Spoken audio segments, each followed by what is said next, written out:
ராமர் கோவில் குடமுழுக்கை ஒட்டி நேரலைக்கு அனுமதி வழங்க வேண்டும் என்று உச்சநீதிமன்றம் உத்தரவை பிறப்பித்துள்ளது. கோவில்களில் அனுமதி கேட்டால் அதனை சட்டப்படி கையாள வேண்டும் எனவும் இது பொதுவான உத்தரவு என்றும் தெரிவிக்கப்பட்டுள்ளது. நேரலை செய்வதற்கு அரசியல் காரணங்களால் மறுக்கப்படுவதாக கூறி உச்சநீதிமன்றத்தில் தொடரப்பட்ட அவசர வழக்கில் நீதிமன்றம் இந்த உத்தரவை பிறப்பித்துள்ளது. நேரலைக்கு அனுமதி வழங்க வேண்டும் என உச்சநீதிமன்றம் உத்தரவை பிறப்பித்துள்ளது. அண்மை செய்தியாக தற்போது நாம் பார்த்துக் கொண்டிருக்கிறோம்.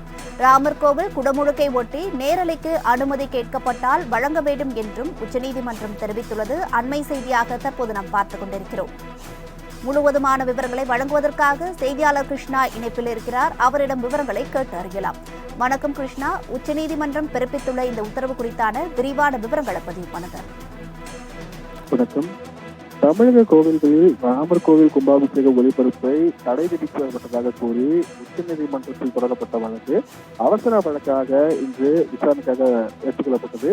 இதில் விசாரணை நடத்தி தமிழக அரசுக்கு நோட்டீஸை பிறப்பித்து உச்சநீதிமன்றம் தீர்ப்பை வழங்குகிறது. உத்தரப்பிரதேச மாநிலம் அயோத்தியில் நடைபெற்று வரும் ராமர் கோவில் கும்பாபிஷேக விழாவை நேரடியாக தமிழகத்தில் பொது இடங்கள் மற்றும் கோவில்களில் ஒளிபெறுவதற்கு காவல்துறை தடை விதிக்கப்பட்டுள்ளதாக கூறி தமிழகத்தைச் சேர்ந்த பாரதிய ஜனதா கட்சி நிர்வாகிகள் சார்பில் உச்சநீதிமன்றத்தில் நேற்று இரவு ஒரு அவசர மனு ஒன்று தாக்கல் செய்யப்பட்டது. இம்மனுவை அவசர வழக்காக இன்று காலை விசாரணைக்காக நீதிபதிகள் சஞ்சீவ் கண்ணா மற்றும் நீதிபதி தீபங்க் தத்தா அடங்கிய அமர்வு விசாரணைக்காக எடுத்துக்கொண்டது.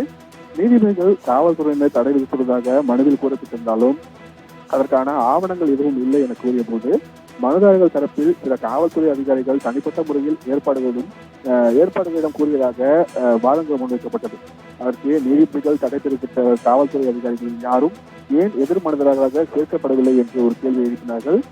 இருப்பினும் வழக்கு தொடர்பாக தமிழ்நாடு அரசுக்கு நோட்டீஸ் பிறப்பித்த உச்சநீதிமன்ற நீதிபதிகள் வருகிற வெள்ளிக்கிழமைக்குள் இதற்கு பதில் மனு தாக்கல் செய்யுமாறு உத்தரவிட்டு முறைப்படி யாரேனும் அனுமதி கோரி சம்பந்தப்பட்ட அதிகாரிகளை அணுகினால் சட்ட ரீதியில் அதனை பரிசீலிக்க வேண்டும் எனவும் நீதிபதிகள் தனது உத்தரவில் தெரிவித்துள்ளார்கள். அதற்கு தமிழக அரசு தரப்பில் ஆஜரான மூத்த வழக்கறிஞர் உள்நோக்கத்துடன் தாக்கல் செய்யப்பட்டுள்ளது இந்த மனு என்றும் எந்த ஒரு தடை உத்தரவும் இதுவரை பிறப்பிக்கவில்லை என்றும் வாதங்கள் முன்வைத்தார். அப்போது தமிழக அரசின் வாதத்தை பதிவு செய்து கொள்வதாக நீதிபதிகள் கூறி இந்த வழக்கையும் ஒத்திவைத்திருக்கிறார்கள். ஏற்கனவே இன்று காலை சென்னை உயர்நீதிமன்றத்திலும் இதே கோரிக்கைகளை மேற்கோள் காட்டி சொல்லப்பட்ட மனுவுக்கு அனுமதி அளித்தும் உயர்நீதிமன்ற நீதிபதி ஆனந்த் வெங்கடேஷ் தீர்ப்பளித்திருந்தார். இந்த நிலையில் நேற்று தினம் உச்சநீதிமன்றத்தில் பாஜக சார்பில் தாக்கல் செய்யப்பட்ட மனுவுக்கும் தற்போது இந்த வழக்கில் தீர்ப்பானதும் தற்போது வெளியாகியுள்ளது. வருணியா,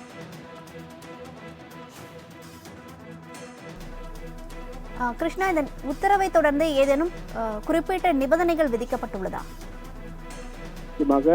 ஏற்கனவே இந்த சென்னை உயர்நீதிமன்றத்தில் கூறியது போல தனியார் கோவில்களை பொறுத்தவரை அங்கு நேரலை செய்வதற்கான எந்த ஒரு கட்டுப்பாடுகளும் இல்லை என்றும் அதே போல் தனியார் இடங்களிலும் அதே போன்று நேரலைக்கான நேரலை செய்யலாம் என்றும் உத்தரவு பிறப்பிக்கப்பட்டிருக்கிறது. கூட்ட நெரிசல் அதிகரிக்கும் பட்சத்தில் மற்றும் காவல்துறை அதற்கு பாதுகாப்புக்காக நடவடிக்கை எடுக்கலாம் என்ற ஒரு அறிவுறுத்தலும் வழங்கப்பட்டிருக்கிறது.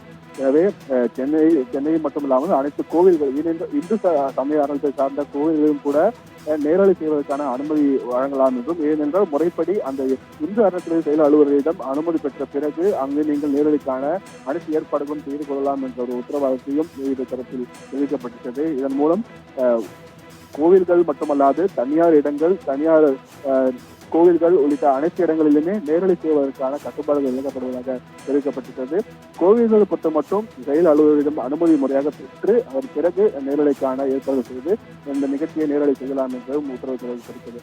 கூட்ட நெரிசல் அதிகரிக்கக்கூடிய சூழல் ஏற்பட்டால் மட்டுமே பாதுகாப்பு கருதி காவல்துறை நடவடிக்கை எடுக்கலாம் என்ற அறிவித்தலும் காவல்துறைக்கு உச்சநீதிமன்ற நீதிபதிகள் தெரிவித்தார்கள். கிருஷ்ணா, விரிவான விவரங்களுக்கு நன்றி.